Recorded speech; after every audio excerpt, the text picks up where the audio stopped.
भोजपुरी में पहला बार सुनो यानी हेलो हेलो तुम मुझे इधर से पकड़ो पोज दो तुम आगे से कराओ जी बढ़िया से फोटो ले ले कब आएगा मिजाज में मजाक नहीं तो मुझे इधर तनकी से दूरी करके कृपया दूरी बना के रखे बीच में लगातार है भाई क्या कहती है कि साचे बतावो या हो भरे लकीना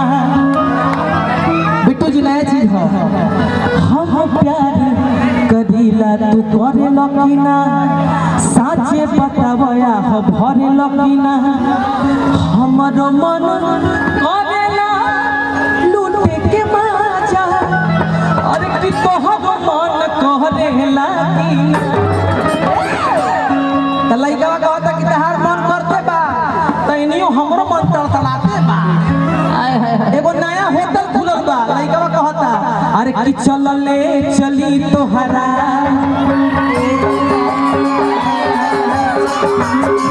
चलले चली तोहरा ओके कमर में खूब मजा लेबे के अनानिए के चदरा में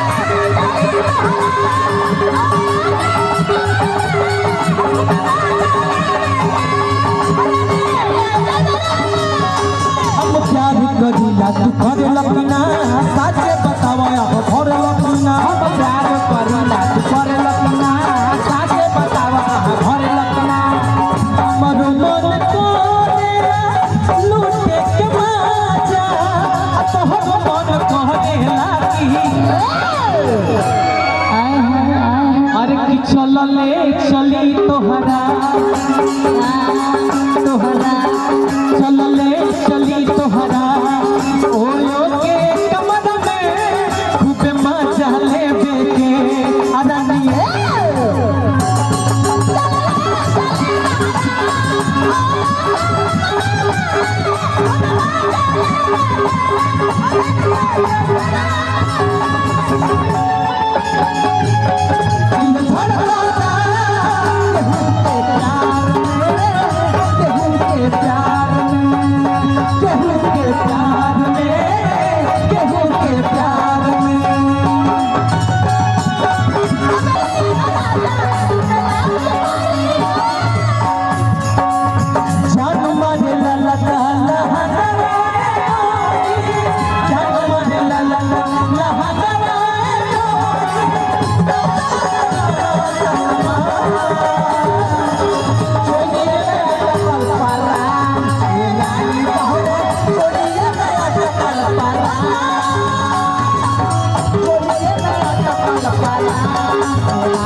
बाबा बाबा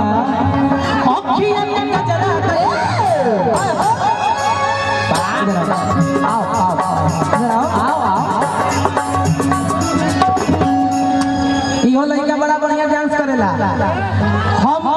पोस्टर पर देखनी कि गायक रॉक हम कनी गायक कहिया से हो गई भाई हम कने कि भाई कौन ठीक नहीं खे अगर डांसर गायक हो जाता समय कोनो दूर आए नहीं लेकिन आप हैं जो अकेले जो बढ़िया डांस देख एको डांस देख ली सब भाई हमारा मुर्गी उर्गी मार मार के मार भाई ए मोर बलवा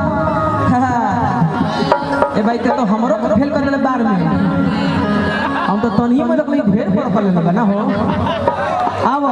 कि आँखियां के कजरा ना बे ना हो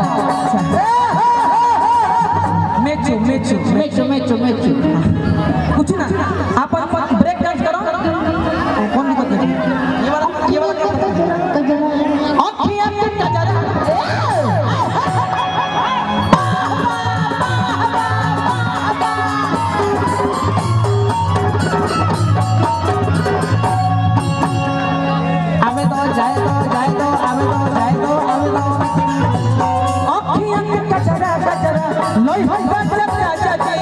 मेकअप के सामान सब बना के चाहिए मेकअप के सामान सब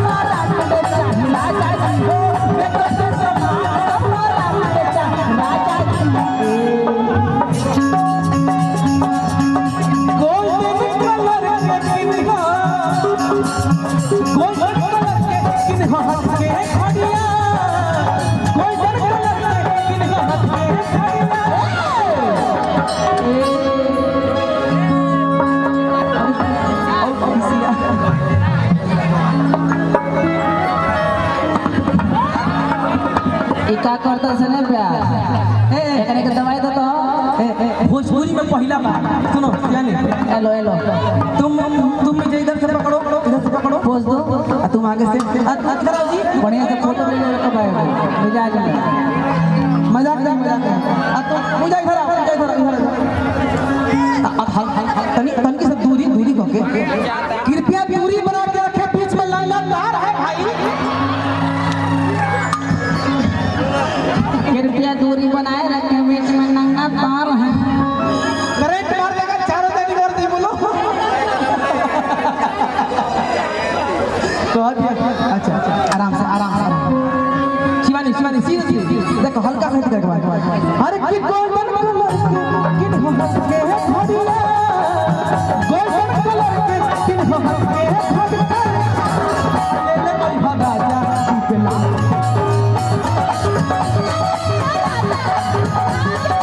ले ले भाई भागा जा पिला चपड़िया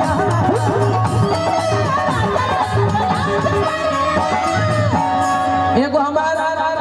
धीरे धीरे गाना एगो सुनगता हमनी के गाना ऐसा हिट होला कि जौन मोय ब्यास में गावे लगलो हाय रे आवडा ले बानी नाइ सिल के आ बता रे सब सया साइकिल से पाउडर लगल नारे ले आ बता रे सब सया गाना हाथ से आए है आ बता रे सब सया बोका से आए है 4 लाख रुपया रेट बा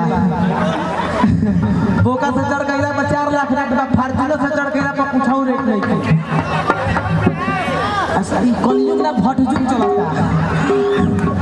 साफ भटियारा हो जा एमे दूरा एगो तो पहले जतना गायक लोग बड़े लो भैया मंच पर इतना अभद्र बात मई संगे होता अबे बाबा बड़ा हो ध्यान रखे के बा गलती ना लेकिन एक आदमी रहू है हम कहां के रहू गजोधर गइलन अच्छा गइलन हे महाराज ये सब तो सब है कि वो दिन साथ में